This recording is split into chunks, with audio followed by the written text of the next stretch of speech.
In this episode, outdoor adventurer and ultra-marathon runner Amy Adamson comes face-to-face with a family of grizzly bears. Hit that like button and subscribe right now. This is the brutal bear attack on Amy Adamson. Welcome to Final Affliction. Buttermilk Trail lies to the west of Yellowstone National Park. It is popular with hikers and trail runners alike. It's a relatively easy route that takes visitors on a 3-mile open track through pine woodland, typical of the surrounding countryside. There isn't anything remarkable about the trail, but there is a chance of spotting some of the wildlife that inhabits the greater Yellowstone ecosystem. Normally, it's a location that is free from bears. Outdoor enthusiasts can enjoy the area in relative safety, but recently, bears had been spotted in the area. Wildlife officials knew that this posed a significant threat to visitors, and so they posted warnings of bear activity in the news and on their website. They warned visitors and hikers that brown bears were moving into new areas of wilderness in mid-July 2023. Over the recent months, bears were traveling into the new territory as their numbers continued to climb, and they sought out more ground. For regular visitors to the newly occupied areas, this came as a surprise, and they had never had the risk of running into a bear before. Less than a week after these warnings were publicized, on Saturday, July 22, 2023, tragedy struck. What began as an enjoyable hike in the beautiful surrounding countryside for ultramarathon runner Amy Adamson quickly turned into a scene of terror. Nobody knows for sure what happened to the 48-year-old in Montana's Gallatin National Forest, just west of Yellowstone National Park, but wildlife officials and bear experts have pieced together the most likely scenario. Amy was an incredibly adventurous woman. Although she studied for her bachelor's in English education at Emporia State University in Kansas and went on to teach English, she was always yearning for adventure. Her enthusiasm as a teacher rubbed off on the children, but her true passion was the great outdoors. She urged anyone she met to travel near and far to discover new places and explore the wonders of the world in which we live.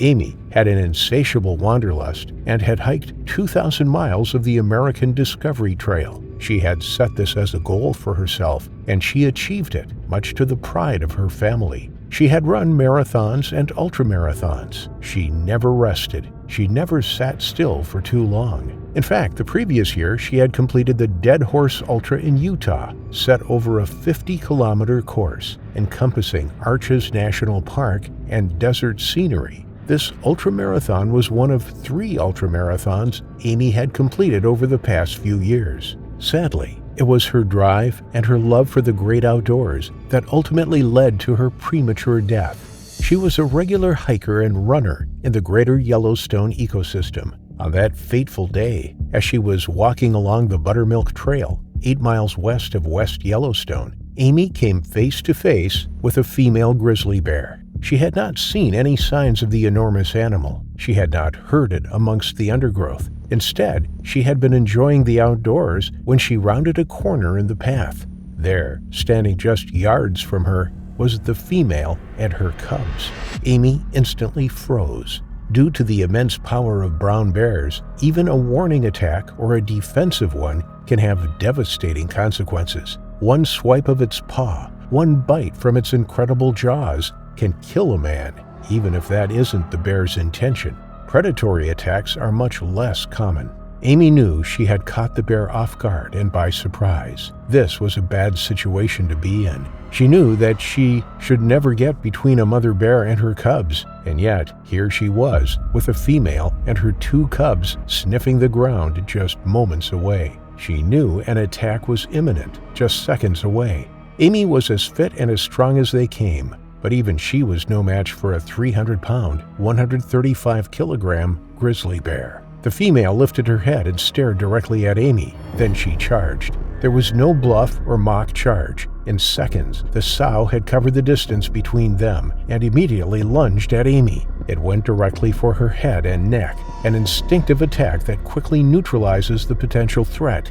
Amie fell to the ground. She felt the full weight of the bear on top of her, the stench filling her nostrils, the sound of it growling and groaning filling her ears as it mauled her. The bear's sharp canine teeth bit down on Amie's skull with a bite force of 1,160 psi, almost 10 times that of a human. It readjusted its grip and closed its jaws around Amie's neck. She didn't stand a chance. Tearing through skin and arteries, Amie likely died within minutes of the attack. It probably would have been rapid and brutal, a ferocious and powerful attack that was unsurvivable.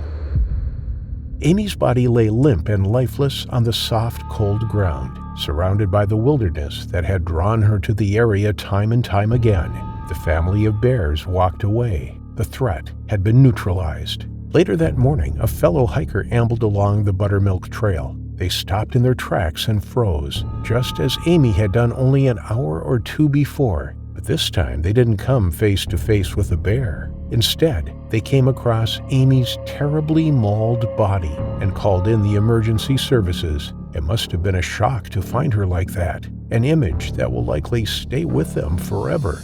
Anyone who was venturing into the woods that day could have been the victim of the attack. Amie had simply been in the wrong place at the wrong time. When officials were called to the scene, they inspected the surroundings carefully. It was clear that Amie had died from wounds inflicted by an animal. Amie was lying on soft ground. The grass on the verge was pushed flat. Footprints surrounded Amie's body. They were large, not those of a dog, coyote, or wolf. They were those of a grizzly. The indentations of its large paw pads, 5 digits and sharp claws. Then there were more, smaller paw prints, those of 1 or 2 cubs. This had been a defensive attack. Amie likely unintentionally surprised the mother, who reacted in a protective way towards her cubs. Although no one witnessed Amie's death, her injuries and the surrounding evidence were reminiscent of a bear attack, and without doubt, to authorities. Her family took some solace in knowing that Amie died doing what she loved. She died surrounded by nature in one of her favorite places in the world. It was an incredibly sad incident that left many shocked. Amie had the rest of her life to live, and she died alone on the trail that day. Wildlife officials closed the trail and those in the surrounding area immediately after the incident.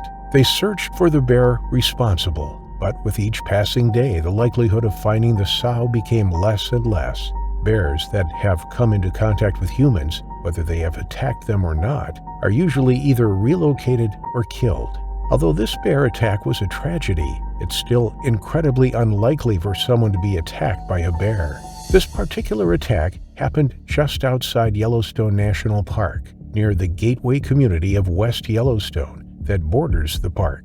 But within Yellowstone itself, 44 people have been injured by grizzly bears since 1979. In that time, more than 118 million people have visited Yellowstone, which makes the likelihood of an attack 1 in 2.7 million visits. In 1975, there were just 136 grizzlies, and now there are estimated to be just over 1,000 in Yellowstone alone and 2,000 in the state of Montana. The conservation efforts of this iconic species are clearly working well, but with a thriving population of grizzly bears, people need to be more bear aware. The National Park Services urges people to take bear spray with them whenever they venture out into bear country and to know how to use it. Another popular item hikers use is wearing a cowbell. Cowbells can be heard for hundreds of meters away. Wearing a cowbell alerts bears of your presence well in advance in order to avoid startling the bear and being attacked. Surprisingly enough, cowbells have been said to be one of the most effective bear repellents in the world. There are many cases of people being attacked while carrying bear spray or a gun, but it's hard to find even one reported attack on someone with a cowbell.